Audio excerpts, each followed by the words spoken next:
My angels, oh my goodness. Okay.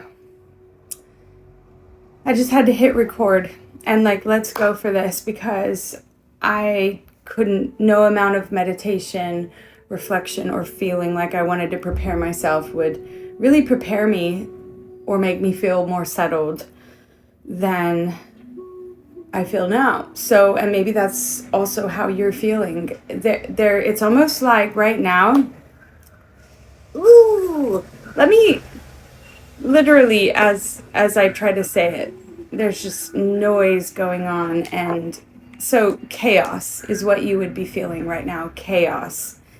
And if you're feeling that in however you translate that in your world, then you are right on time. You are feeling the energetics of what's happening in the universe, what my universal truth, what Yahweh is just giving permission to release right now. And it's really not anything new.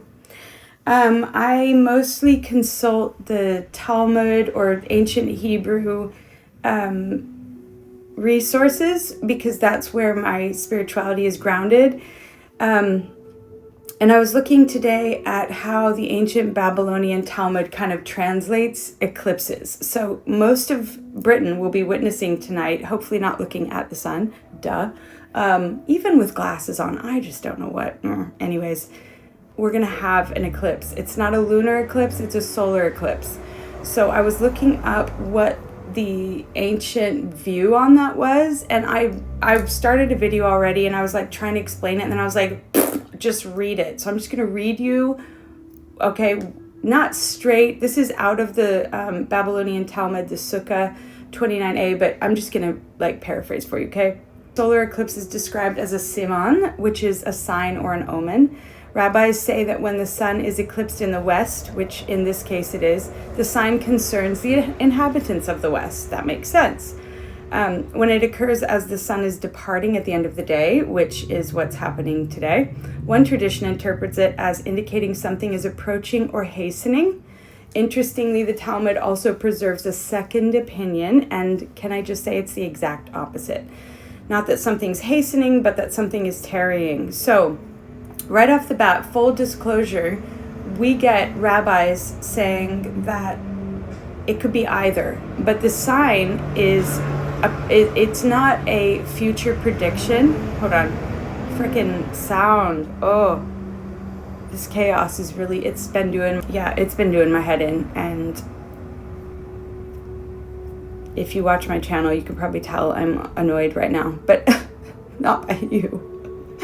I'm tired of chaos, and it was 14:00 on my clock when I said that. Deliverance. I've been talking a lot about deliverance on this channel for the past week, and I have 3 videos that I haven't even uploaded yet that I will do after this, so they'll be out of time slightly or sequence, but they are all describing what I think I'm going to describe today, so maybe I won't post them, I don't know, but let me finish reading this to you so you have the actual information. So what's perhaps more important is that rabbis believe an eclipse, what it's asking humanity to examine. Okay, it's asking us to examine the failures of justice, false testimony, exploitation, violence, ignored suffering, destruction, broken promises, and failure to intervene when we have the power to do so. It's addressing our sovereignty. It's addressing how well have we used our authority. So the spiritual question of an eclipse, my friend this morning asked me, what do you think? Do you think it's spiritual? And I was like, yeah, it's not saying what terrible thing is going to happen. It's saying it's asking us what has become disordered among us. Okay, now I told you guys all of my posts over the last week, whether you've seen them or not, have had to do with this.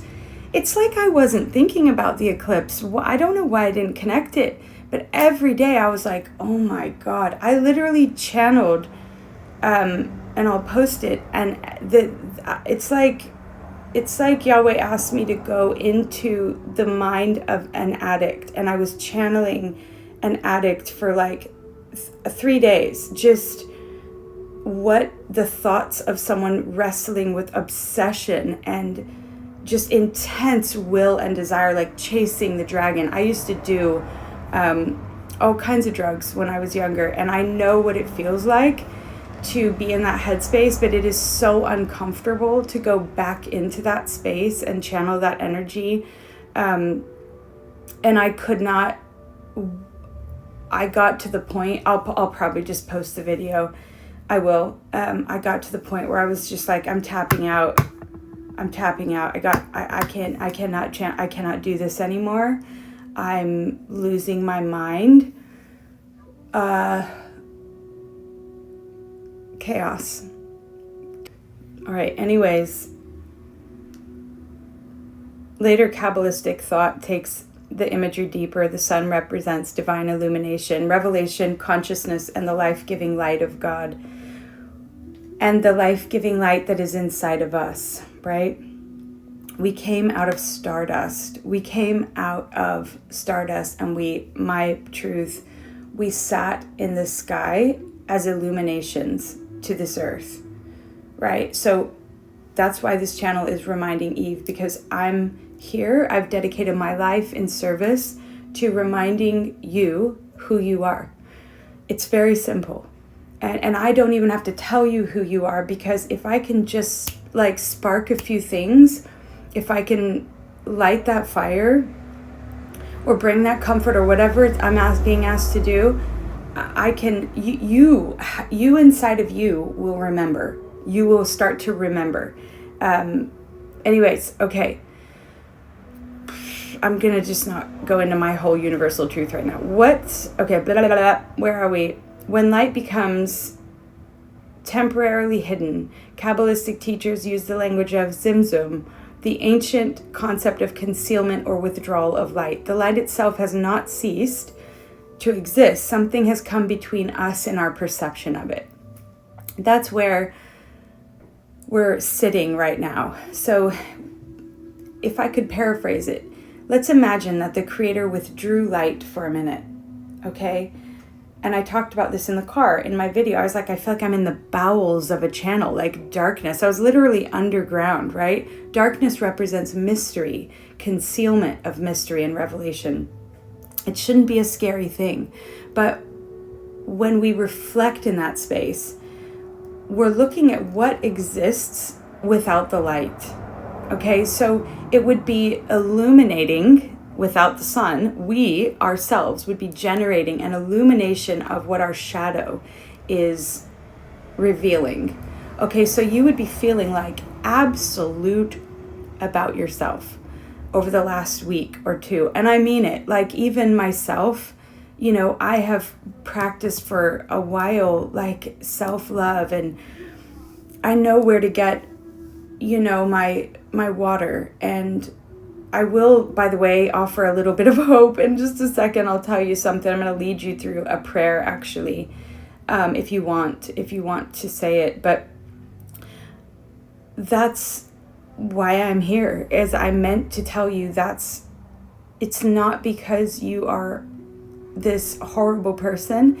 It's because right now Yahweh has timed already, pre-written, that the energetics of the universe would be working to bring us to this point where we're like, how honest am I being about my life? Okay, it's truly for your good, my good, and it's truly for alignment. All right. So rather than treating an eclipse as something to fear, the Hebrew tradition invites us into reflection, prayer, and moral realignment. Moral realignment. In fact, the Talmud quotes Jeremiah, "Do not be dismayed by the signs of heaven."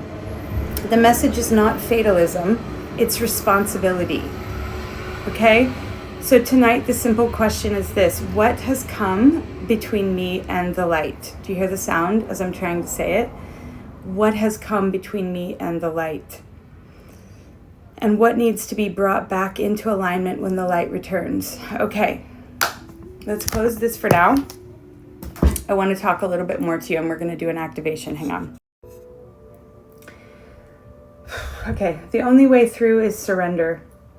I feel like I've been embodying a message from Spirit for 3 days. It is time.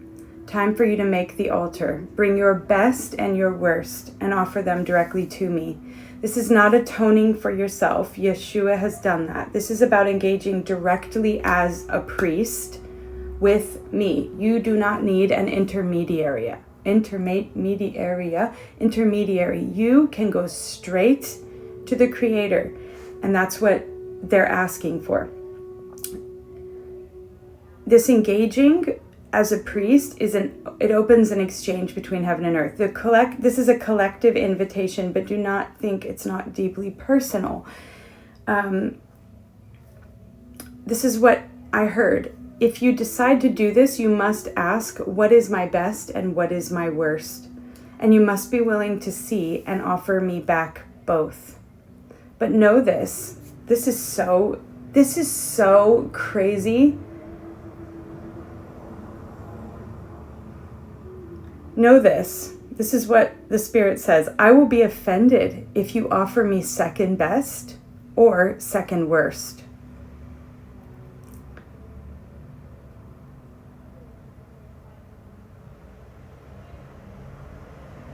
I can't, I feel such a stillness on that. I can barely read it without feeling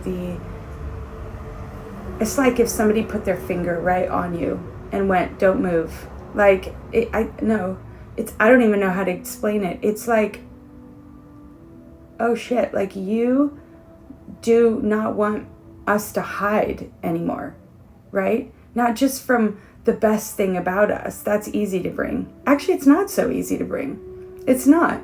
It's hard to think, what have you done really well? And to be proud of that. And it's also something we spend every day kind of avoiding. What's the worst thing about us, right? And yet here we have the Spirit asking us, think about it, know what it is, know your shadow, know what it is, and not the thing that you would go, oh, this is the worst thing. If you were in a group of people and you didn't want to know your real, you'd be like, this is the thing, I'm kind of I get really anxious. No. I heard the Spirit say, I want to hear you say the thing that makes you want to be swallowed up by the earth. The thing that makes you want to hide under the floorboards is actually the phrase I got. And I thought, okay, let me just keep reading. And I heard him say, I want your best. I want you to feel the smile of your own heart when you realize how much you yourself believe in it. Okay, it's kind of hard to read this bit because this is how I envision somebody at an altar, right? But I want your best, and I want you to feel the quiet smile of your heart when you realize how much you yourself believe in it. Death and rebirth right now, Jesus. I want you to pour it out over the stones of the altar, the best. And with it, the commitment it took you to deliver it to the earth. Now I want you to think of whatever it is you've been doing, that it's your mission. It's something you've been developing, doing, thinking about. 14:14 on my clock. I want you to think about that when you bring that in to your altar. I want you to feel what the new world looks like. For it begins not with hammer and nails, but with the ease of intuition and intention of mind. The way you have carried it quietly and faithfully as it grew, though you did not and do not know what's going to come of it. Okay, now I also heard, this has made us proud. And there are too many messages online of the Creator testing us and all these things. This is so much negativity. But can you hear them say, we're so proud of you too? It's very hard. Very hard. And I'm with you in that, okay? I also heard this bit. I want your darkness. This is after having me channel for 3 days. I want your darkness, for I want to hold you in it. I want you to look me in the eyes when you tell me, and I want you to see the look in my eyes when you say the words that you have feared the most. For in that moment, all traces of shame will flee, and you will be free. Deliverance. Take thought, but if this is for you, know that this is a reconsecration and a re-energizing for you for the next cycle. Expect that fire will fall on sacrifice, true sacrifice, the best, not second best. It is our joy, says the Creator, to pour a new passion and purity out on your mission. Okay. I heard this word. I don't know how long this video is going to be. Actually, I'm not going to worry about it. Okay. We're here for it. Buckle in. Right. So with this word, I have been waiting because I had a sense of what my best was. Hang on one sec. Also heard I want your worst, right? So I was taking my son up to the mountains anyways, and I thought, perfect, I'm going to go. I'm going to drop him off with his friend, and then I'm going to go and find a place in the hills, to do my own altar. And I'm going to do this for real. And I'm so excited.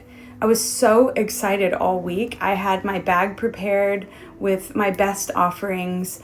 And then I also was like reflecting on what my worst was. And I had a few ideas.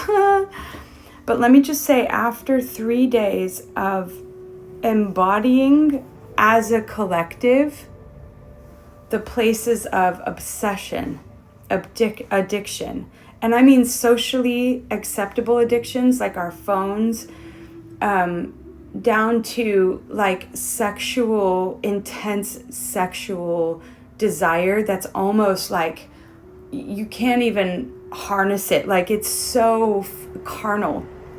Okay, to mental rebellion, like the rebellion of just trying to avoid all responsibility, justification. I felt it all. And then I felt, well, anyways, it's in my other video. After that, I was kind of like, I don't know what the thing is that's my worst though. It's like, this is what came out of me in the middle of it all. What's mine in the middle of it all? I want to help other people through.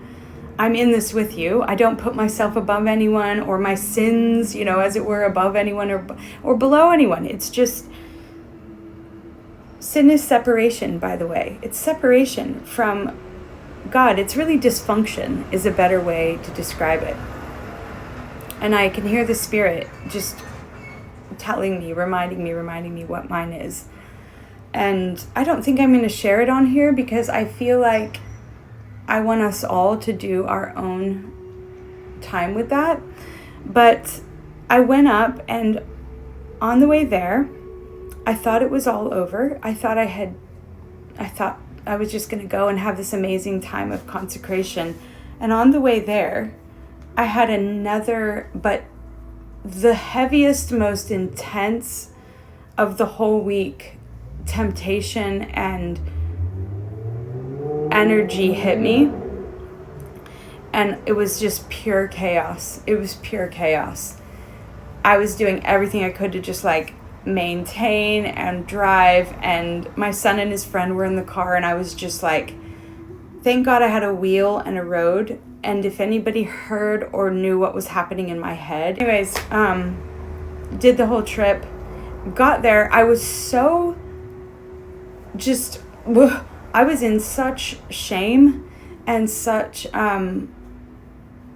darkness by the time I dropped them off that I literally turned around and I was like, I'm not doing any consecration ritual. What? And I knew in my head, like I know that Yeshua has atoned for once and for all. So it's not like I need to sit there and go, oh, I'm so dirty and filthy. Like I know I'm forgiven. Like I know that I am free. I know that I'm a divine child and a daughter. And I still could not bring myself to just go and sit and make an altar like I was ready in this reverent moment. I could feel the timing was off. And I even felt shame about that, which is a religious shame in a way. It was like, oh, I've disappointed you. I was here. I was ready with my things to do my altar, and I can't even do that. It was like layers and layers. Anyways, On the way back, I was graciously given the illumination that I had just channeled pure chaos. And when I got that, I mean, it sounds so simple, but when you're in it, and you know this if you're an oracle, like when you're in it, it's you can't always figure it out. It takes a little bit of, well, it takes the spirit to move that, to shift that. So anyways, by the time I got home, I knew exactly what my worst thing was. I knew what it was, and I saw it. And even this morning when I went out for a run, and even now, I was reminded of it. And what I want to say to bring this full circle, no pun intended, is that this eclipse, when it asks us what is blocking us, you hear my dog? He's having a scratch. What is blocking us from the light? What is blocking us from mission, from justice, from stepping in, from responsibility? It's only possible to know that if you know.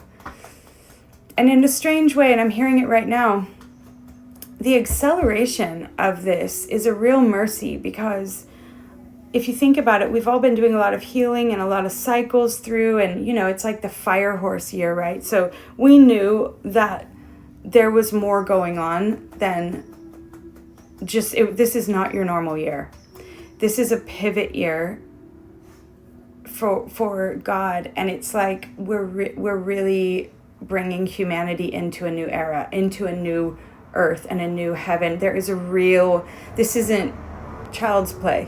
It's not. It's real. And whether people believe in it or not, you can't escape the energetics of the four forces of that came out of the moment of singularity, right? You can't escape electromagnetism. You can't escape gravity. You cannot escape the nuclear forces. We are being reminded right now, even the fact that you can't look at the sun, right? My daughter said, Mom, it's kind of scary that we can't look at the sun. And I was like, yeah, because we're meant to be humbled, ego, edging God out. The human ego, since the fall, right, has this proclivity to be like, it's about us. It's about us. It's all about me. I'm this little false God, right? And there are times, thankfully, when the universe will put a pressure on us, put our bodies under a pressure, and we remember, I'm not in control. I'm not in control.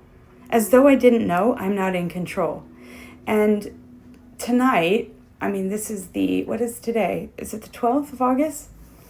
We're reminded of that we are creatures. We are loved creatures with the spark of the Creator in us. But we are here to walk humbly and mercifully, and to love justice, and to do justice, and take responsibility for this earth. Not to wait until God delivers us out and we'll just leave our gum all over the floor kind of thing. We are here to take care of this earth. We are here to bring heaven to earth, and we're doing a whole lot of other things. So I don't want to bring a bunch of condemnation on top of the week that we've had, but I'm just trying to explain that this is really about sovereignty, responsibility, and you and I have the ability to reflect based on whatever your week has been like on what our worst and our best is. So I want to invite you firstly to do that. The second thing I want to tell you, because I did promise to bring some hope, is one morning over the last week, I woke up and I was just so oppressed. When I went on my run, I felt oppressed, I felt heavy, and I felt victimized. I felt I couldn't get out of it. I felt in captivity. I felt helpless, and I was crying out to God, deliver me from this, take it, what is it, right? And at the same time, as I was crying out to God, I could feel myself also hiding. I was like, do I have a right to cry out to you? Because I don't even know if I want this thing taken away. I don't even know if I know my own stubbornness. And I want you to deliver me, but I also think I maybe want to hold on to these things. Does that make sense? Okay, I think that will make sense to the right people. And you people, my people, that will make sense too, because we're honest here. All right, so the thing that broke it was all of a sudden I went, hang on. I have authority, right? Now, Yeshua tells us, I give you all authority. So is anybody going to do anything for us? Yes and no. No in that no. Not if you're not using your own authority, you're going to get yourself stuck. But yes, in moments like this, like deliverance and taking, yes. So does that make sense? So, but in that moment, I was like, hang on. It was like stand up, right? It was like stand up. So I just got a different posture in my heart. And I was like, I take authority over my peace. So I want you to say that with me now. If you've been feeling this way all week, I want you to repeat after me if you want to. First of all, before we even say that, I truly invite you to put your hands up and say, I surrender. I surrender. I surrender. I surrender. Okay? Like that will feel really good, actually. It should feel good to your soul. And then stay with that if you need to for a minute. But I want you to, as quickly as you can, move into, I take authority over my peace. Right? I take authority over my peace. And I heard while I was on my run, this is my territory. This is my territory. Back off. Back off. Okay? Now, we're not going to get into spiritual warfare. I'm just telling you, this was a moment, this was an invitation to step into authority. And that's all I want you to do, or me to do right now, is to remember my domain. This is my domain. Right? Depending on where you are, this is kind of more master level stuff in terms of authority, but you can begin to declare, I speak. Why? Because the power of life and death is in our tongue, right? Creative power is in our tongue. I speak order to this chaos. Order. I speak order to this chaos. I speak beauty is coming out of this chaos. Do you feel that right there? I could just feel that right there.